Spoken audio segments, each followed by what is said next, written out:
Queridos amigos y amigas, sean todos ustedes bienvenidos a este primer museo virtual hecho en Bolivia y por manos bolivianas. La exposición virtual del país que tenemos al país que queremos es una iniciativa de colectivos interculturales de la Fundación Unir Bolivia. En la Fundación Unir Bolivia trabajamos para construir una cultura de diálogo, de paz y de armonía. En el recorrido del museo podrán conocer los hitos más importantes de la historia de nuestra diversidad. Sus luces, sus sombras. Y cuáles son los desafíos que tenemos que enfrentar al futuro. Hay 5 salas virtuales y en cada sala podrás ver la diversidad desde distintas perspectivas históricas. Muchas gracias por tu atención y espero que disfrutes la visita.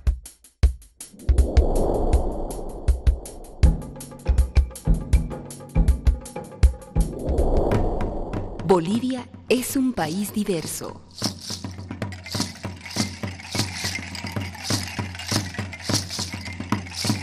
Bolivia es un país con una gran variedad de regiones naturales.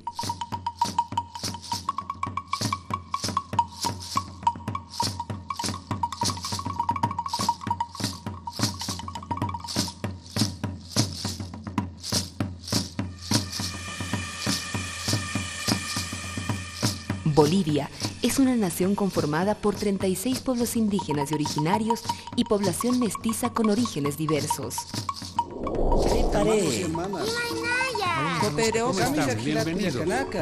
Oh, pariente, ¿cómo vas? ¿Cómo estás, hermano? ¿Cómo están?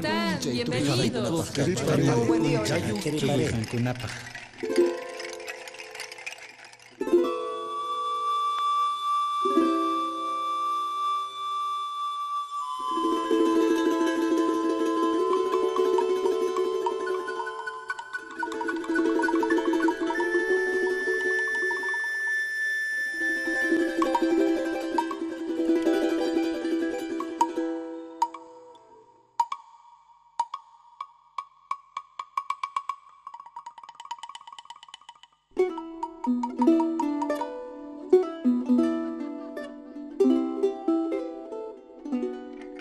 Bolivia se construyó como una nación en conflicto con su diversidad. En lugar de ser entendida como una riqueza, la diversidad de pueblos y culturas fue vista como un problema.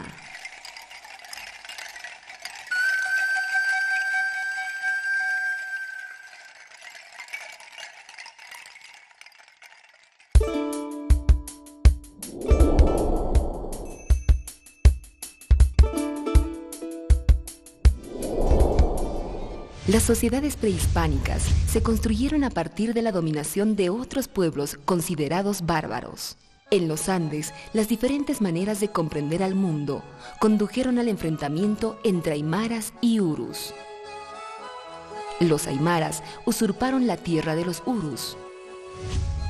El imperio incaico conquistó a varias etnias, como los aymaras, chanca, huánuco, huaylas, chimúes y otras.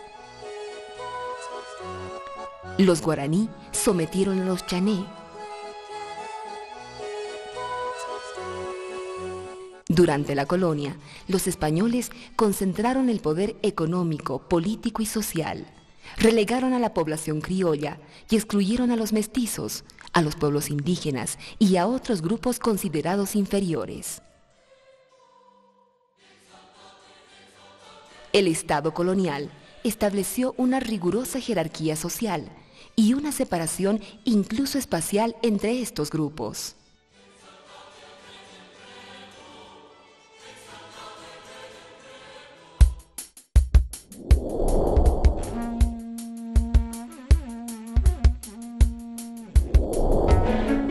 La lucha por la independencia, encabezada por Bolívar, buscaba la libertad definitiva de los pueblos latinoamericanos frente al poder de la corona española.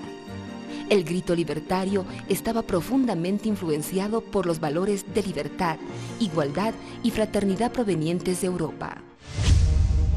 En la República, los sectores criollo-mestizos dominantes se convirtieron en el modelo de lo que debía ser el boliviano, excluyendo a todos los que eran distintos: mestizos, cholos, indios, negros y demás grupos sociales. Esta situación continuaba con la exclusión y la explotación que varios sectores habían estado sufriendo desde la colonia. Pero para entender mejor cómo se percibía la diversidad en esta época, podemos revisar algunos libros que se escribieron en estos años.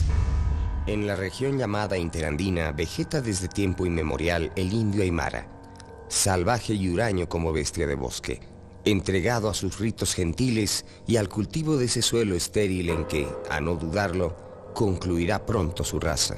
Alcides Arguedas, 1909. Pero también, desde otros rincones de Bolivia, se escribieron textos relacionados al tema. Es la única población boliviana que no habla ni ha hablado nunca sino castellano. Ha sido también la única de pura raza española, y se miraba en ello. La plebe guardaba eterna ojeriza al colla, alto peruano, al camba, casta guaraníes de las provincias departamentales y del Beni, y al portugués, brasileños fronterizos y casi todos mulatos o zambos. De aquí el artículo inviolable de doctrina popular cruceña. Los enemigos del alma son tres: colla, camba y portugués. Gabriel René Moreno, 1885. En el libro Indios y Blancos, de Erland Nordenskjöld, se lee: Aquí ya no se puede hablar de indígenas de distintas tribus, sino solo de siringueros, chiquitanos, maures, itonamas, mestizos. Todos están juntos bajo un mismo techo. Viven en barracas. Todas las familias están disueltas. Toda huella, todo rudimento sobre destreza artística indígena o cultura ha desaparecido. La vida no tiene nada que ofrecer a estas personas, sino tan solo trabajo para el amo, borrachera los días libres y mucho más durante las grandes festividades religiosas. En las aldeas, estas son festejadas con misas y aguardiente, pero aquí no hay misas y hay un solo Dios, el aguardiente. Erland Nordenskjöld, 1910. Y El Cóndor de Bolivia, que fue uno de los periódicos de mayor importancia en esos tiempos, informaba: Hay algunos esclavos que están en la persuasión de que pueden hacer lo que les dé la gana de sus personas, desde el momento en que la Constitución ha sido publicada. Tal creencia es tan falsa como injusta. La Constitución se refiere a una ley especial, y esta ley, que está ya sancionada, determina los modos y casos en que los esclavos han de ser absolutamente libres. El Cóndor de Bolivia, 21 de diciembre de 1826. Los indígenas de San Lorenzo y San Francisco están trasladándose con todos sus intereses a las regiones selváticas de las nacientes del río Apere. Esto quiere decir que los indios trinitarios, antiguos descendientes del caudillo Guayocho, siguen huyendo a la civilización. Actualmente se ha comprobado que más de 60 familias de las poblaciones indicadas han emigrado definitivamente hacia las nacientes del río Apere. En dicho punto están echando las bases de una nueva población y la han bautizado con el nombre de Tierra Santa. Llamamos la atención de las autoridades respectivas políticas, eclesiásticas, para que de inmediato estudien la forma de cortar ese desbande de indígenas, precisamente en esta época que nuestras industrias agonizan por la absoluta falta de brazos. Periódico La Patria, 1937. Al igual que en otros lugares del mundo, en Bolivia, los pueblos indígenas y otros grupos sociales diferentes de los sectores dominantes fueron considerados inferiores y como tales discriminados y excluidos. Se alquila pongo con taquia. Pongo era el siervo indígena asignado para todas las labores en casa de los patrones, y taquia era el excremento animal secado por el sol y utilizado como combustible para que el pongo cocine su alimento.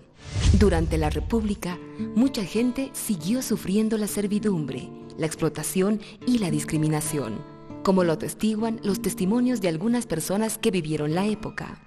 Por el año 1924, cuando ha entrado Bautista Saavedra, había dicho, y ya a coserse sus palcas de pantalón y a sacarse sus ponchos. Hay que civilizarse. Han prohibido entrar a la Plaza Murillo con poncho. Los soldados venían despacito por detrás y les rompían el poncho a los que entraban así a la plaza. Entrevista colectiva Sindicato Central de Constructores y Albañiles, La Paz, 1986. Y este tipo de cosas ocurrían en todo el país, como cuenta Lorgio Serrate. Cuando alguna pelada iba a dar vueltas en noche de retreta, señorita de origen humilde pero muy bonita, bien vestida y decente en su comportamiento, no podía pasear por la primera acera, porque de los bancos le gritaban ¡a la segunda, a la segunda! Y la molestaban tanto que la pobre tenía nomás que irse a la segunda acera. Ya en la segunda acera, la cosa se repetía en otra escala social, pues las cholitas de medio pelo enzapatilladas también expulsaban a gritos a las cambas descalzadas que por allí paseaban, mandándolas a la tercera, y tenían que irse fuera, quieran o no, a escuchar la retreta de más cerca del kiosco.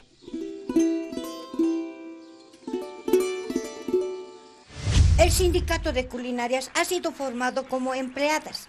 Teníamos que llevar canastas en los tranvías y de pronto se nos ha prohibido que vayamos en los tranvías. Entonces, ¿qué vamos a hacer? Iremos donde el jefe de la electricidad, el señor Burgaleta. Que pasen la voz en todo el mercado. A tal hora vamos a estar en la municipalidad. Cocineras, cholas, medias cholitas. Llenita la municipalidad. Así que cuando ha llegado hemos entrado a su oficina y le hemos dicho: ¿por qué no podemos subir a los tranvías las cholas? Porque era lo más barato que había, 10 centavos el pasaje. Las señoras se habían quejado de nosotros diciendo que al subir a los tranvías les rasgamos las medias y les incomodamos con las canastas. A ver. Testimonio de Petronila Infantes, registrado en La Paz, 1985. La lucha por construir un país más justo y democrático viene de muy lejos. Después de la ley de exvinculación de 1874, surge un movimiento indígena que busca recuperar sus tierras expropiadas por el Estado. A inicios del siglo XX, irrumpen liderazgos de caciques apoderados, entre los que destacan Santos Marcatula, quien continúa la lucha por la recuperación de las tierras originarias comunales. Durante la Revolución Federal de 1899, otro cacique aymara, Pablo Zárate Vilca, encabezó la revuelta indígena en el altiplano, demandando la liberación de los colonos, la devolución de las tierras comunales y la participación indígena en el gobierno. En 1876 surgió en el oriente boliviano el movimiento de los igualitarios, conducido por Andrés Ibáñez, que planteaba la igualdad de todos los hombres, la abolición de la servidumbre personal, de las deudas por trabajo y el federalismo.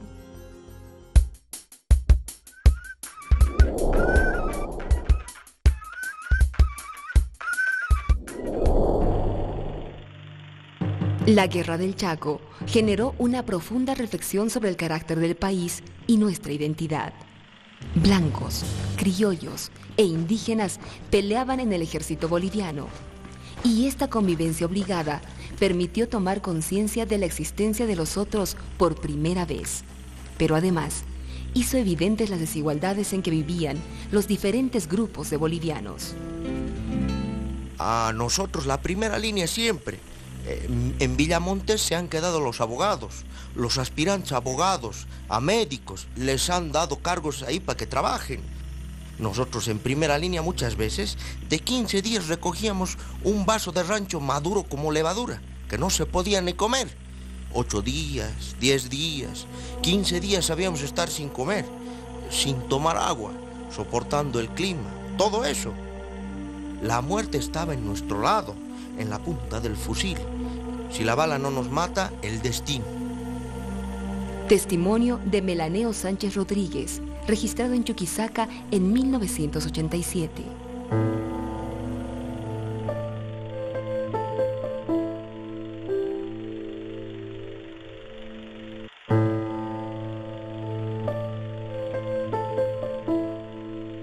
Fue así que desde distintos sectores sociales se fue generando una fuerte oposición al régimen oligárquico y fue surgiendo una nueva conciencia nacional. El pueblo armado al cual se arrojó en aquel desierto extrajo de su soledad y su abandono una intuición cierta de la patria. El Chaco, si no un símbolo, fue un espejo ensangrentado de la suerte de Bolivia.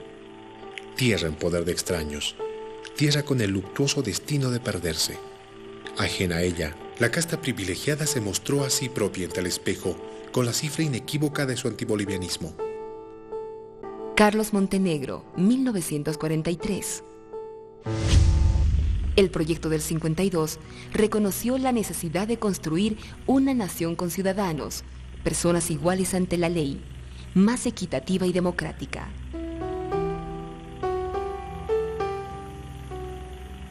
Los dirigentes preparaban a sus bases en las ciudades, en el campo, en las minas, todo con mucho cuidado porque nos vigilaban las autoridades, la policía, los terratenientes.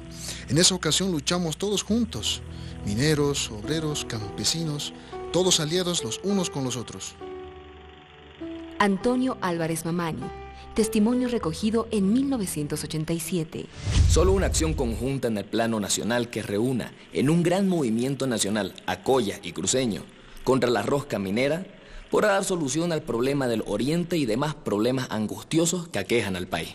Rafael Chávez Ortiz, 1948.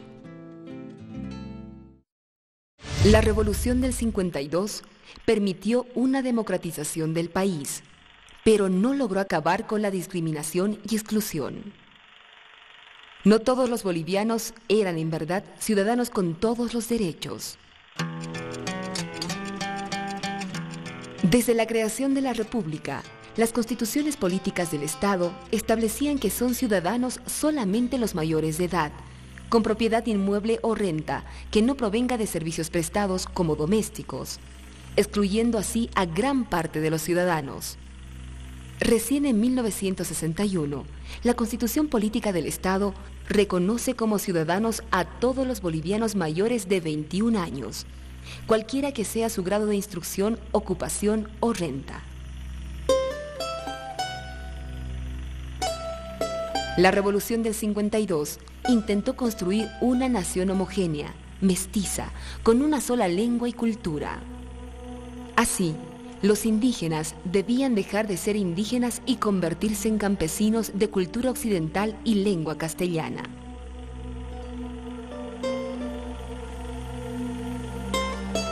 El final del indio debe ser el mestizaje a realizarse, no solo en lo biológico, sino también en lo social. Necesitamos más bolivianos que indios. Vicente Donoso Torres, 1946. Surgieron también posiciones indianistas excluyentes que no reconocen el valor de la existencia de diferentes culturas y sectores sociales en Bolivia. Ahí tenemos la Bolivia del cholaje blanco mestizo, una Bolivia putrefacta. Queda la Bolivia india, queda la Bolivia del indio. A la discriminación racial del blanco responderemos con nuestro odio racial de 4 siglos. Fausto Reinaga, 1969. Los gobiernos dictatoriales de los años 60, 70 y parte de los 80 abrieron heridas que dejaron un recuerdo oscuro en la historia. Por el solo hecho de pensar diferente, se corría el riesgo de perder la vida. Sin embargo, la lucha por el bienestar del pueblo triunfó y derrotó la tiranía. La diversidad de pueblos y culturas se mantuvo. Lamentablemente, la mayoría de ellos en situación de subordinación y exclusión económica, política y social. De los aproximadamente 9 millones de bolivianos, 5.1 millones, más de la mitad, se encuentran en situación de pobreza y más de 3.5 millones son indigentes. Informe de Desarrollo Humano, PNUD, 2005. ¿Qué hacen acá? ¡Chapaco, flojo! ¿Cómo? ¡Fuera de acá! Ustedes son los llamados, son los forasteros. Ustedes son como los tarajos y matan muranquichis. Yo sí que Aunque todos somos bolivianos y vivimos en un mismo país, hemos mantenido un diálogo de sordos, porque no nos hemos reconocido, respetado ni valorado en nuestras diferencias.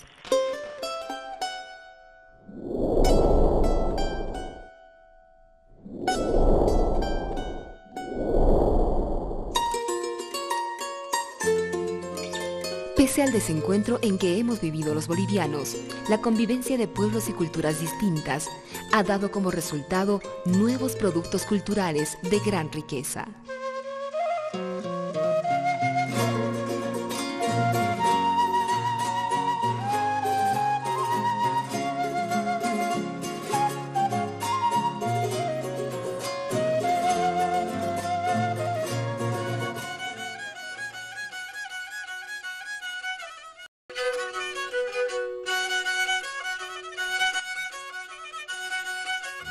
el guapo, caminante en pena como yo, lleva mi voz de Guapomo en Guapomo.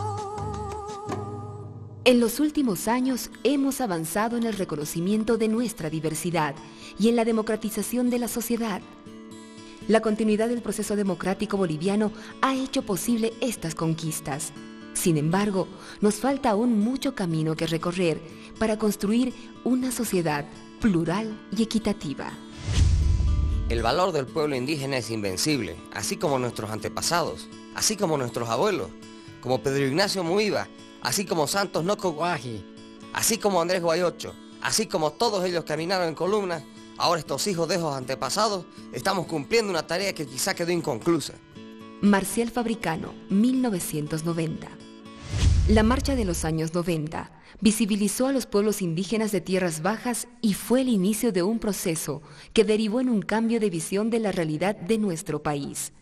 Cambio que se vio reflejado en las reformas a la Constitución Política del Estado en 1994. Participan el conjunto de los ciudadanos de manera indistinta, hombres y mujeres, las comunidades indígenas a través de sus representantes, las organizaciones territoriales de base a través del Comité de Vigilancia, asociaciones y gremios, ya que no existe ninguna discriminación en la participación de los representantes a los talleres, reuniones, charlas en cuanto se refiere a adultos o jóvenes, hombres o mujeres. Leni Rivera Leigue, alcaldesa municipal de San Ramón, 2006. Nuestros compañeros no creen que el quechua también se puede escribir. Entonces, el profesor nos llama a nosotros a pasar a la pizarra para que demostremos a los demás niños que el quechua también se puede escribir. Testimonio recogido el 2002 en un taller de UNICEF. En el programa bilingüe hemos podido notar claramente el progreso de aprendizaje de nuestros niños.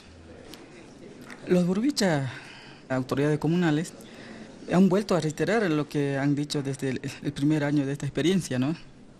Nuestros niños ahora van a la escuela alegres, sin temor, tienen seguridad y aprenden más rápido. Lo que a nosotros no nos ocurría cuando íbamos a la escuela, cuando solo era en castellano.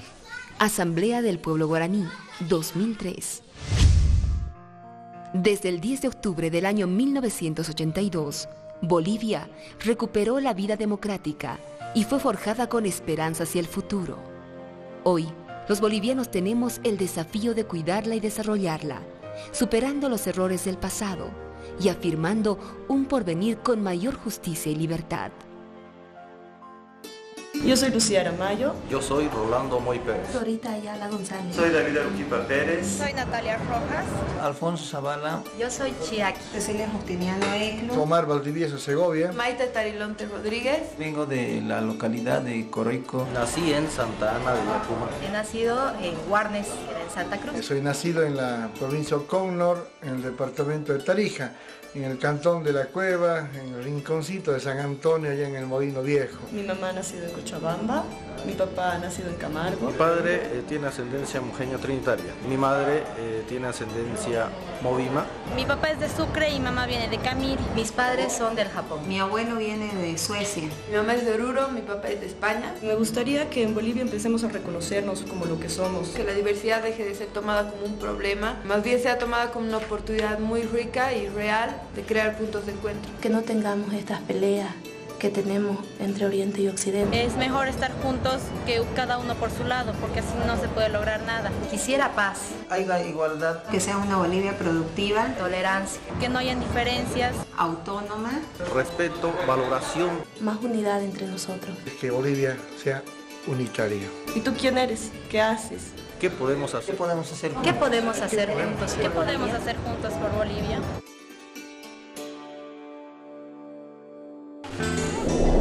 ¿Es posible comprender nuestra diversidad como riqueza? ¿Es posible conservar y desarrollar la cultura propia valorando del mismo modo otros pueblos y otras culturas distintas? ¿Es posible resolver el desencuentro en que vivimos construyendo una sociedad plural y equitativa? ¿Qué podemos hacer juntos por Bolivia?